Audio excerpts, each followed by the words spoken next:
Maxime Daboville, bonjour. Alors, je te disais au départ que je t'avais remarqué dans The Servant au théâtre Haute Poche, suivi de Charlie Chaplin au théâtre Montparnasse. Et là, je te vois en double. Je sais pourtant, j'ai pas bu, mais je te vois en double dans Les Jumeaux Vénitiens. Et oui, c'est normal puisque je joue deux rôles. Voilà, la pièce est écrite comme ça pour que l'acteur joue les deux jumeaux en fait. C'est le même acteur qui joue les deux jumeaux et j'ai... Ah, c'est moi qui prends le micro. Voilà, et donc moi j'ai la chance d'interpréter ce double rôle magnifique. En plus, ils sont très très différents les deux. Il y en a un qui est brillant. Ce sont deux jumeaux, il faut dire, qui ont été séparés à la naissance, donc ils ne se connaissent pas, ils n'ont pas été élevés ensemble. Alors il y en a un qui a grandi à Venise, qui est Tonino, qui est brillant, et puis il y en a un qui a été élevé dans la montagne, et qui lui est... enfin, ça n'a rien à voir avec le fait qu'il ait été élevé dans la montagne, mais en tout cas c'est un simplet, on va dire, voilà. Je crois que c'est le mot qui lui correspond le mieux. Et ils se retrouvent le même jour à Vérone, chacun venant retrouver sa fiancée. Et voilà, de là va naître une série de quiproquos plus invraisemblables les uns que les autres, puisque, évidemment, tout le monde va les confondre. C'est un rôle, je dirais pas miraculeux, mais que beaucoup de comédiens doivent adorer, de se retrouver dans deux rôles, d'être obligé de se changer un tout petit peu pour que le spectateur ne s'y perde pas. Ah oui, alors c'est vraiment effectivement un rôle miracle, comme tu dis, qui a été assez peu joué en France finalement. On joue pas mal Goldoni en France, mais on joue plutôt la Locandiera ou la trilogie de la villégiature. Les Jumeaux Vénitiens moins. Voilà, mais c'est un rôle magique, hein, ça c'est clair. Hein. Et en l'occurrence, en plus, le metteur en scène a fait le choix que l'acteur garde le même costume pour les deux. Donc c'est vraiment dans le travail de l'acteur purement que se fait la différence entre les deux personnages. On se prépare comment pour un rôle comme ça où franchement tu es omniprésent? Je ne sais même pas s'il y a des moments où tu n'es pas là. Enfin, si, il y en a des petits moments parce qu'il faut bien qu'on sache que l'un part d'un côté et l'autre de l'autre. Alors, on travaille les deux rôles vraiment comme deux rôles différents en fait. Hein. On travaille deux parcours différents, comme si on jouait dans deux pièces, quoi. Moi, c'est vraiment ça que j'ai fait. J'ai travaillé deux personnages qui n'ont rien à voir, donc avec chacun leur propre parcours. Voilà. Et, alors moi, je travaille toujours, en plus, ce qui est encore plus peut-être surprenant, enfin, c'est que moi je travaille jamais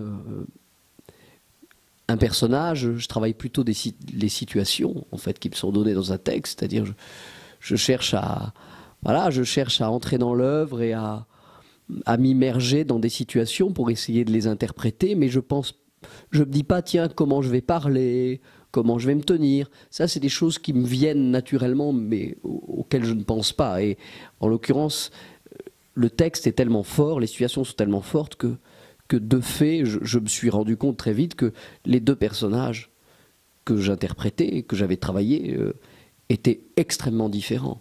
Comme si j'avais vraiment composé, comme si j'avais réfléchi en fait à des personnages. Or non, je n'ai fait que travailler des situations. Les situations de mes deux personnages, leur état, etc. Mais de fait, l'écriture fait qu'ils sont extrêmement différents. Donc, au résultat, dans le travail de l'acteur, c'est vrai que corporellement, je ne me tiens pas de la même façon, je ne parle pas du tout de la même façon. Voilà, c'est sûr. Double personnage, ça veut dire double salaire à la fin de la journée? Non, alors ça n'a rien à voir. D'ailleurs, il y a plusieurs acteurs dans la pièce qui jouent deux personnages. Hein. Non, non, parce que c'est un rôle en fait pour un acteur. Enfin, de toute façon, c'est écrit comme ça. C'est écrit pour que ce soit le même acteur qui joue les deux rôles, évidemment.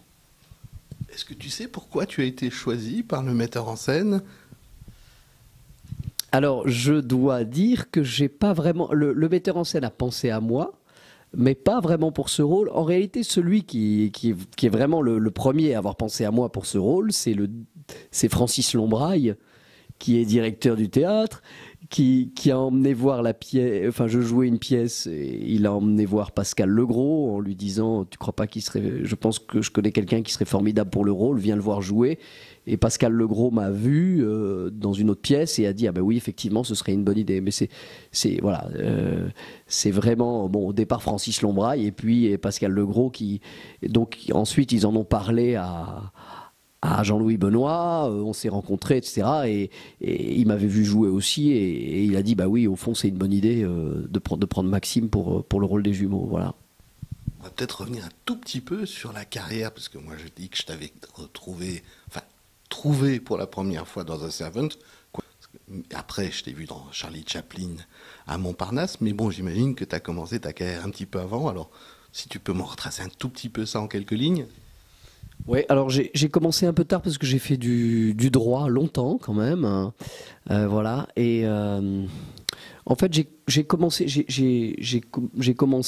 par des cours de théâtre. Enfin, j'ai fait d'abord pendant mes années d'études beaucoup de théâtre amateur, de longues années de théâtre amateur avant de me décider vraiment à faire ce métier. Puis j'ai pris 1 an de cours chez Jean-Laurent Cochet.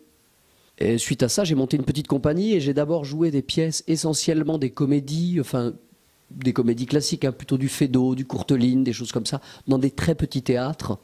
Et puis à un moment, j'ai adapté Journal d'un curé de campagne de Bernanos, que j'ai joué dans un café en fait. Et ça a rapidement très très bien marché. Et donc il y a un producteur qui l'a vu et qui m'a dit: mais ce serait intéressant de le faire dans un vrai théâtre. J'ai dit: bah évidemment. Et donc je me suis retrouvé au Maturin avec le Journal d'un curé de campagne. Et ça a très très bien marché. J'ai été nommé en révélation au Molière là. Et puis suite à ça, le directeur des Mathurins, qui était Daniel Collat, qui est auteur aussi et metteur en scène, a écrit une pièce sur Henri IV qui était magnifique avec Jean-François Balmer. Et il m'a proposé un rôle magnifique dans cette pièce. Donc l'année suivante, je me suis retrouvé à jouer donc le Prince de Condé. Et j'ai été nommé en second rôle au Molière là aussi. Donc pour moi, tout ça était vraiment... Je vivais un rêve, quoi, parce que tout était très soudain. Alors qu'avant, je jouais dans des cafés ou dans des tout petits théâtres. Et voilà. Ensuite, il y a eu l'aventure, une grosse aventure, c'était La Conversation de Jean d'Ormesson, où j'ai joué Bonaparte en fait. Et j'ai joué ici, dans ce théâtre. Mais je jouais à 19h avec... on était 2 avec Alain Pochet. C'est une pièce qu'on a jouée 1 an ici, qui a très très très bien marché. Donc on était 2, je jouais Bonaparte, parlant avec Cambacérès, qui était son premier ministre, au moment où il décide de devenir empereur en fait. Voilà, il déroule son plan pour devenir empereur. Et voilà. Et puis ensuite j'ai fait La Tempête de Shakespeare, j'ai joué Ariel. Je devais jouer avec Claude Rich. Claude Rich devait être Prospero. Et en fait, Claude Rich est tombé malade à ce moment-là.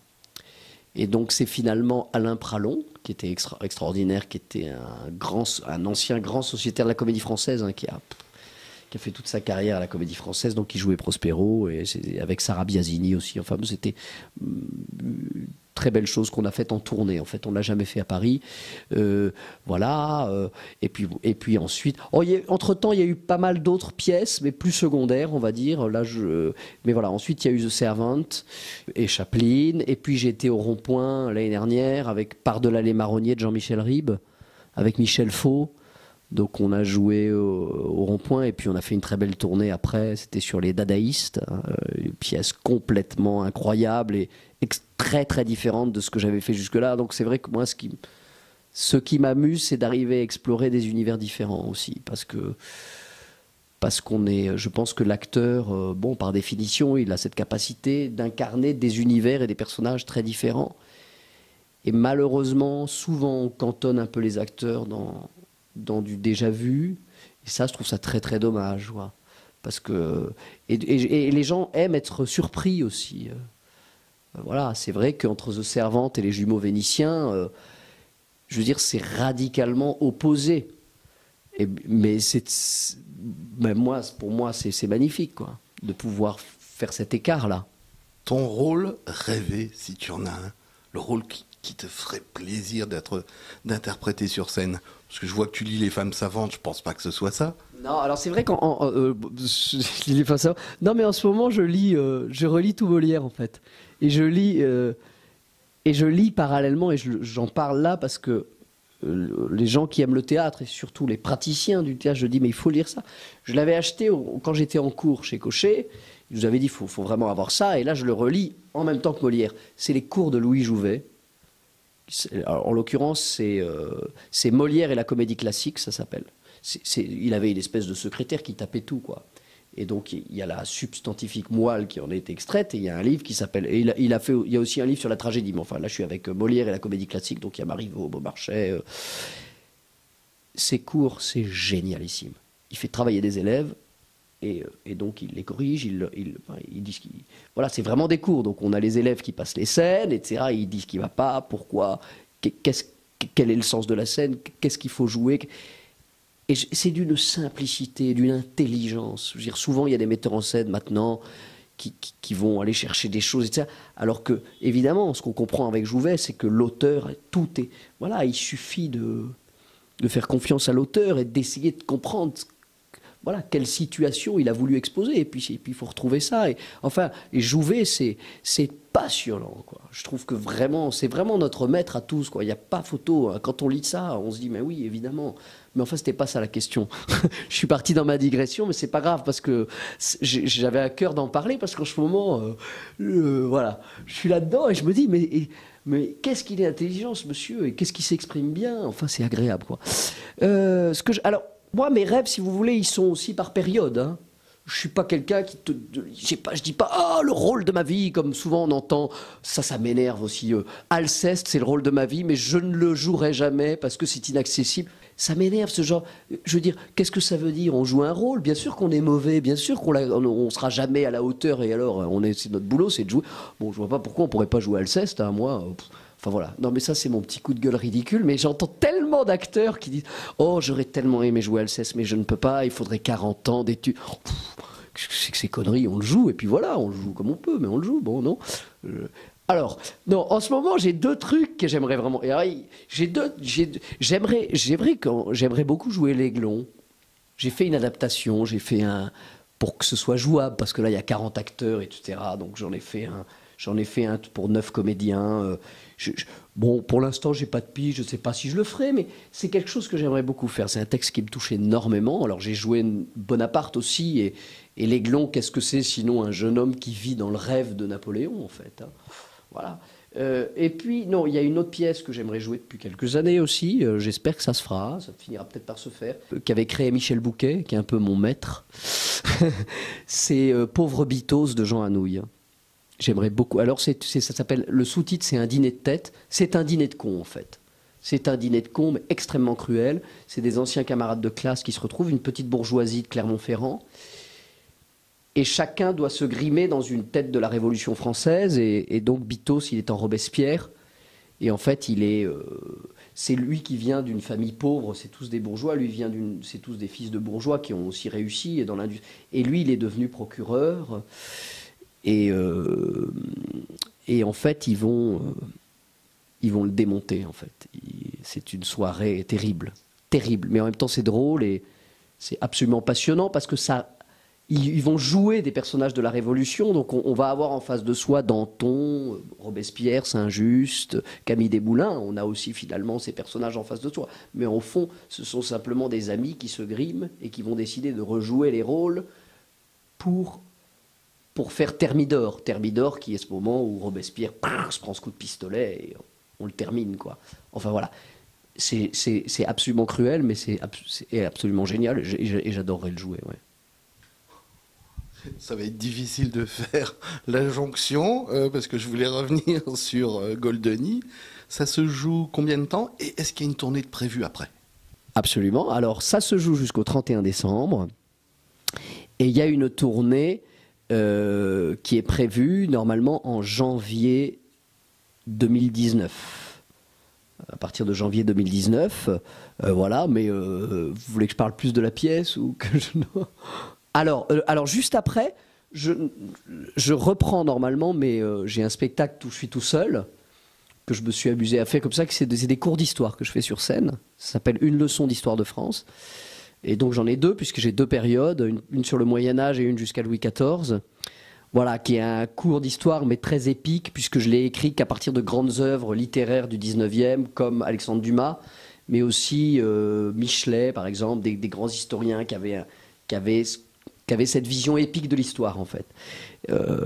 Et donc voilà, c'est un cours d'histoire, mais où on part vraiment dans les grands personnages, dans les grands événements, et c'est un petit truc, c'est mon petit bébé, et je m'amuse beaucoup à le faire, ça me plaît beaucoup. Voilà, et je fais ça au Poche Montparnasse, et je l'ai déjà joué plusieurs fois, mais là je vais le reprendre et je vais le jouer en quotidienne, en alternant les deux. Voilà, les deux leçons. Voilà. Alors, on se donne rendez-vous, c'est quand? Ce serait février ou mars 2018. Alors, on se donne rendez-vous en février ou mars 2018 dans la petite salle du théâtre de Poche Montparnasse. Merci beaucoup, je vais vous laisser quand même parce que je crois que l'entrée en scène, c'est quand même dans quelques minutes. Absolument, là il va falloir que je mette ma perruque, que je mette mon costume et que je me maquille. Merci beaucoup, merci.